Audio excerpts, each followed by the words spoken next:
Bueno, kaixo, eguerdion guztioi eta eskerrik asko gaur hemen egoteagatik. Gaur aje eguna da, emozioen aje eguna, baina egun polita eta guztiz ere, baita ere klimatologikoki.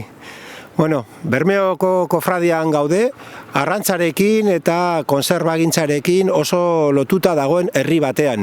Arrantza izan da Bermeoren nortasunaren zutabetako bat, ez soilik plano ekonomikoan. Herri honen identitatea oso lotuta dago, itsasoarekin, itsasoa eta arrantza odoletan bihotzean eramaten da herri honetan.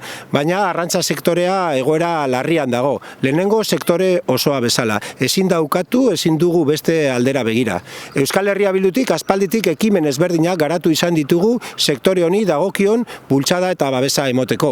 Besteak beste gure senataria den Idure Bidegurenek Madrileko senatutik bultzatutako hainbat akordiotan.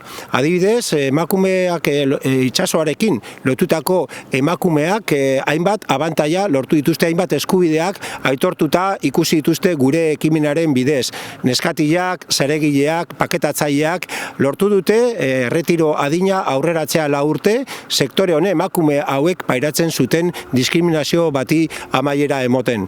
Ez da izan Euskal Herria Bilduk bultzatu eta lortu duen akordio bakarra. Lortu dugu Madrilgo ministeritzak bermatzea 3. herrialdeetatik ekartzen diren arrantza produktuen trazabilidadea eta jasangarritasuna kontrolatzeko berme gehiago egoteko. Horrela ere gure sektorearen iraunkortasuna eta jasangarritasuna ere laguntzen dugu. Arazoak ez daude soilik arrantza munduan, lehenengo sektore osoan. Eskualde honetan oso importantea da. Euskal Herri osoan importantea da lehenengo sektorea, baina Busturialdearen sustapen ekonomikorako lehenengo sektorea eta arrantza aintzat hartu behar ditugu. Hori da gure konpromisua.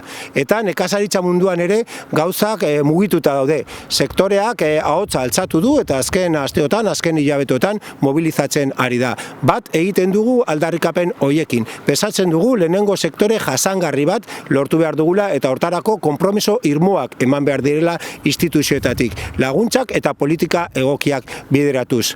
Uste dugu hori egin behar dela transizio ekologikoarekin era bategarri batez. Uste dugu agroekologia dela gure etorkizuna, gure lehenengo sektoriaren etorkizuna.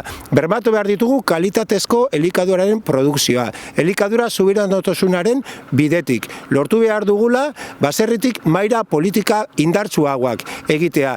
Hemen produzitzen dena, hemen konsumitzeko era osasuntsuago batean. Eta hortarako ez dira nahikoak, hitz politak, hortarako behar dira konpromiso politiko serioak, behar dira baliabide ekonomikoak eta behar dira sektorearekiko elkarrizketa eta dinamika amankomunak martxan jartzea. Hori da gaur Euskal Herria Bilduk berresten duen konpromesua.